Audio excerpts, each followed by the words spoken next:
బాబాయ్ వాళ్ళు చచ్చిపోయి అనుకుని పోయినాట ముసైతాను చచ్చిన నీళ్ళు పోయినాకు దీనికి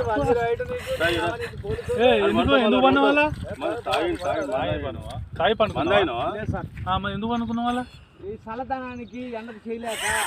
కన్నీకి ఓడిపోయి వచ్చిన కన్నీకి పొయ్యి ఓడిపోయి వచ్చిన గెలవలేక ఏం చేసావు 10 రోజుల నుంచి గణేట్ చేత నాతో గట్టించి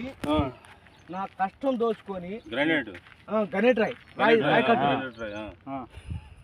నాకు అంటే డబ్బులు ఇచ్చారు కానీ శ్రమ